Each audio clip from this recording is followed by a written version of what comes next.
Boum! Bon alors salut à tous et bienvenue sur cette nouvelle vidéo. Ici c'est Ludovic Doré et l'idée de cette chaîne c'est d'aider les hommes à s'améliorer physiquement, mentalement et à comprendre la nature féminine. 4 secrets que tu ne dois pas partager avec les femmes. 4 choses que tu ne dois pas avouer aux femmes. Tu connais l'expression toute vérité n'est pas bonne à dire? Eh bien ce cas est valable pendant tes interactions, pendant tes rendez-vous avec les femmes.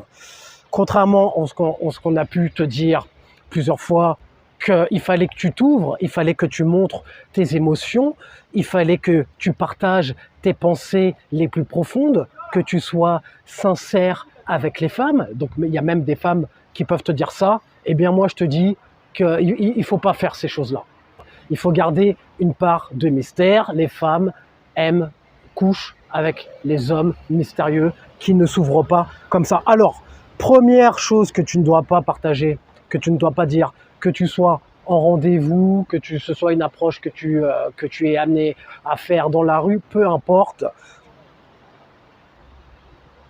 dire combien tu gagnes, donner le chiffre de ton salaire, par exemple. À dire, par exemple, tu touches 10 000 euros par mois, arriver, déballer comme ça toutes tes cartes et dire oui, je touche 10 000 euros par mois. Le pire, c'est j'avais entendu une histoire comme ça, un mec qui avait dit à une femme oui, je touche 20 000 euros par mois, est-ce que ça t'irait? Il n'y a pas de est-ce que ça t'irait. Le salaire, tu le fais pour toi. Voilà. Si tu gagnes bien ta vie, la femme va le découvrir d'elle-même. Parce que ça donne l'impression que tu essayes d'en faire trop, que tu cherches à te vanter, que tu cherches à l'impressionner parce que tu t'estimes pas digne d'être attirant pour les femmes, pour une femme, peu importe, ou les femmes en général. Du coup, tu es obligé de jouer sur la carte du salaire que tu touches pour pouvoir les impressionner. Donc, ton salaire, si tu as un bon cadre de vie, si tu as un bon style de vie, la femme va le découvrir par rapport à la voiture que tu vas avoir, par rapport à ton appartement. Quand elle va arriver chez toi, elle va voir l'appartement que tu as, elle va voir le style de vie que tu as. Donc si tu es quelqu'un qui a de l'argent, elle va le découvrir d'elle-même. Tu n'as pas besoin de te vanter par rapport à ça.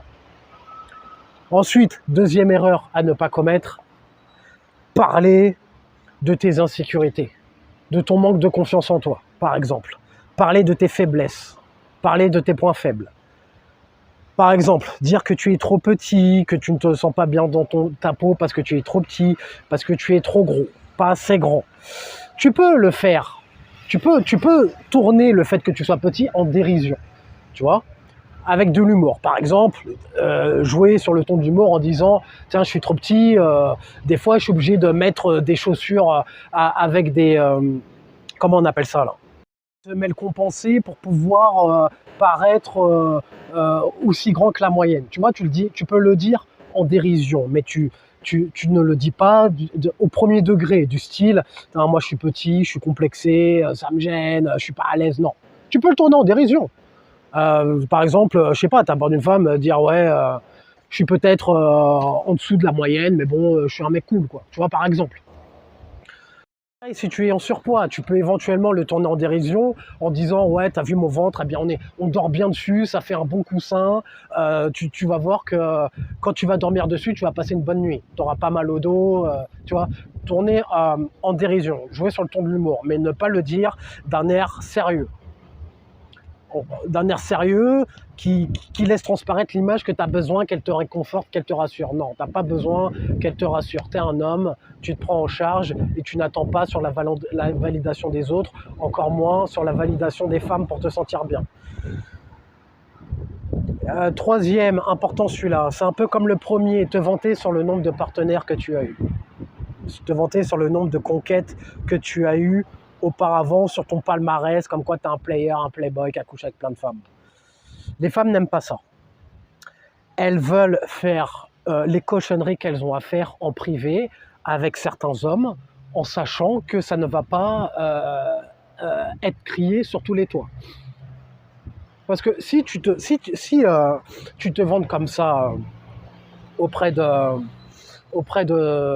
certaine femme, à lui dire ouais, en plus a mal parlé de tes anciennes partenaires, a montré des photos d'elle, de tes ébats sexuels avec elle, qu'est-ce qu'elle va se dire d'après toi, la femme à qui tu fais ça? Elle va se dire, eh bien moi, si je couche avec lui, je vais être la prochaine. Donc tu vois, ça ne les met pas ça ne les rassure pas et elles n'ont pas envie de s'ouvrir à un homme qui va les exposer, qui va les humilier ou les afficher sur les réseaux sociaux ou peu importe. Ce qu'on appelle comment on appelle ça là? Euh, Putain, le mot ne me vient pas là. Comment on appelle ça là, les, euh, les gens qui ont des actes sexuels et qui les exposent sur des sites porno, sur les sites le revenge porn. Donc voilà, les femmes n'ont pas envie de subir ça, toi non plus, t'as pas envie de subir ça. Donc tu dois lui donner l'impression qu'avec toi, ça va bien se passer. Tu es à l'aise avec le sexe et t'es pas quelqu'un qui va te vanter ou l'afficher au risque de salir sa réputation. Je parle de tout ça en détail dans ma formation, comment coucher avec une femme au premier rendez-vous, comment la mettre à l'aise. Donc si tu veux, tu vas voir le lien en description. Donc voilà, les femmes, certaines aiment le cul, elles aiment ça, il n'y a pas de souci, en privé, tu vois. Il faut renvoyer cette image qu'avec toi, il n'y aura pas de représailles, tu vois. Avec toi, elle peut faire ses saloperies sans que personne le sache. Il faut qu'elle se dise ça. Donc tu es quelqu'un de humble, tu n'es pas quelqu'un qui te vante sur tes richesses, sur tes anciennes partenaires, sur tes conquêtes, ou quoi que ce soit. Comme ça, tu les mets à l'aise en te comportant comme ça. Alors, quatrième erreur à ne pas faire, ne jamais dire « Ah, celui-là, il est bon. Celui-là, il est important. » Ne jamais dire que tu es en galère, que tu n'as pas de femme dans ta vie, que ça fait 6 mois que tu n'as pas tiré ton coup. Ne jamais dire ça à une femme.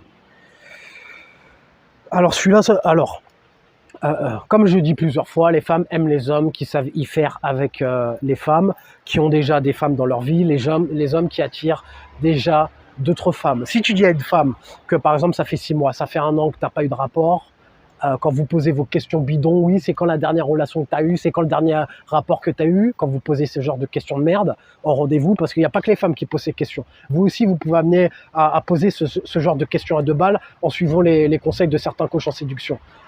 Raconte-moi tes plus grandes peurs. Quelle est la chose la plus folle que tu as jamais faite?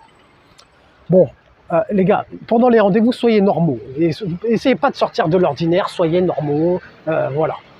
Donc, quand elle te pose cette question, c'est quand la dernière... eh bien, il y a des choses que tu peux pas admettre. Si tu n'as pas couché avec une femme pendant 1 an, tu vas pas lui dire. Tu vois parce que si tu fais ça, la femme, elle va se dire que tu as un mec qui galère, en fait. Et pourquoi moi, si aucune femme ne veut de lui, pourquoi moi, je devrais m'ouvrir à lui alors que je suis hypergame et je veux des hommes d'autre valeur, des hommes qui savent y faire avec les femmes, des hommes qui savent s'y prendre avec les femmes. Pourquoi moi, je vais aller me sacrifier pour aller... non. C'est contre-productif. C'est comme... c'est comme l'argent. Quand tu as de l'argent, eh bien, tu attires l'argent. Quand tu n'as pas d'argent, quand tu es en galère, ben, c'est compliqué c'est pas impossible, mais tu vois, tu vas avoir du mal à tirer l'argent. Ce n'est pas impossible. Et pareil pour les femmes. Quand tu n'as pas de femme, en plus, si tu l'annonces, ça va être un cercle vicieux. Ça va être compliqué pour toi de convertir tes rendez-vous. Si elle voit qu'aucune femme ne te veut, ça va la repousser, ça va la rendre difficilement attirée par toi. Les femmes ne sont pas comme nous. Toi, tu tombes sur une femme qui te dit j'ai pas eu de rapport depuis 6 mois, 1 an, tu vas te dire ah, ça va, c'est... Bon, après, tu connais pas ses antécédents, mais tu te dis bon, ça va, c'est pas une tasse, quoi. Pour les femmes, c'est pas pareil. Tu as compris maintenant, si tu regardes mes vidéos, que nous ne sommes pas comme les femmes, tu vois.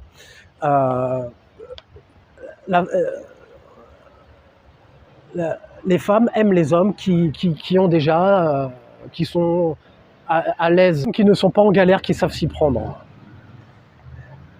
Donc, 4 choses que tu ne dois pas 4 choses que tu dois garder pour toi, que tu ne dois pas admettre avec, que tu ne dois pas avouer aux femmes, 4 choses que tu dois garder pour toi si tu veux augmenter tes chances de réussite, tes chances de succès avec les femmes. Ce sont des choses qui les refroidissent, que tu ne dois pas faire. Maintenant, si tu vas aller plus loin, tu as ma formation, rencontrer et coucher avec une femme, le premier soir, j'en parle plus en détail. Inscris-toi à ma newsletter pour recevoir plus de conseils gratuits en privé. Des choses que je ne peux pas forcément dire sur YouTube, eh bien, je te les raconterai dans ma newsletter. Donc, inscris-toi à la liste email. Mets un j'aime si tu as aimé le sujet de cette vidéo. Abonne-toi si tu aimes le contenu de cette chaîne. Et comme disait Denzel Washington dans Training Day, est-ce que tu préfères être un loup ou une brebis? Prends une décision.